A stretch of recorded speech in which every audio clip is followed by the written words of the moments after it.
dana global dari aset kripto itu terindikasi tindak pidana pencucian uang yang tentu PPATK akan tindak lanjuti.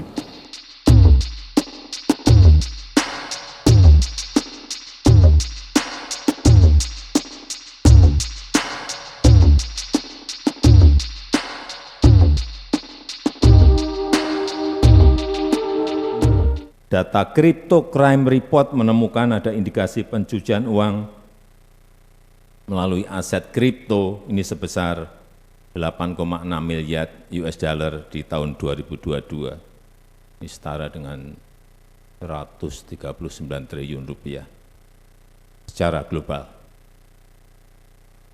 Bukan besar, tapi sangat besar sekali. Ini artinya pelaku TPPU terus-menerus mencari cara-cara baru. Nah, ini kita tidak boleh kalah canggih. Upayakan maksimal penyelamatan dan pengembalian uang negara, sehingga perampasan aset jadi penting untuk kita kawal bersama. Kita tahu kita telah mendorong mengajukan undang-undang perampasan aset pada DPR dan juga undang-undang pembatasan uang kartal ke DPR.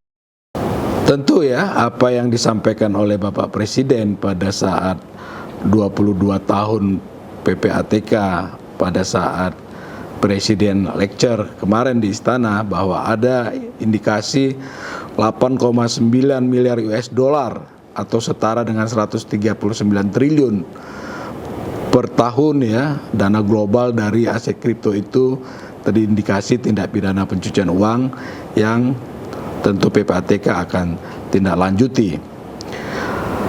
Dan juga jauh sebelum itu PPATK sudah membuat National Risk Assessment (NRA). Tahun 2015 PPATK lakukan NRA, kemudian diperbarui lagi tahun 2019 bekerjasama dengan Bapepti. Kita melakukan pemetaan ya dan mitigasi resiko dari perdagangan dari aset kripto ini.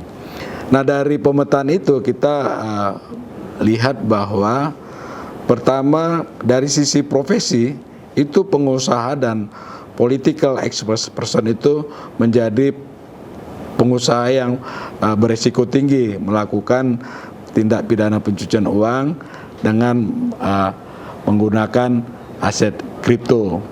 Lalu kalau dari sisi daerah itu DKI Jakarta menjadi provinsi yang paling tinggi ya. Sedangkan dari banyak mata uang ya ataupun mata dari aset kripto yang ada seperti Ethereum, Bitcoin dan lain-lain, itu Bitcoin yang memiliki risiko tinggi dijadikannya sarana tindak pidana pencucian uang. Lalu kemudian dari jasa itu kita lihat ada jasa penukaran ataupun exchange dari aset kripto ini menjadi mata uang fiat yang beresiko tinggi.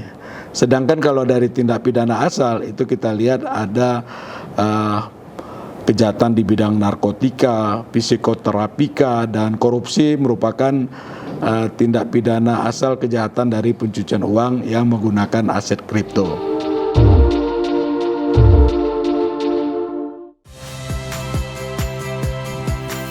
Saya Ihsan Sitorus. Saksikan program-program Kompas TV melalui siaran digital, pay TV, dan media streaming lainnya. Kompas TV, independen, terpercaya.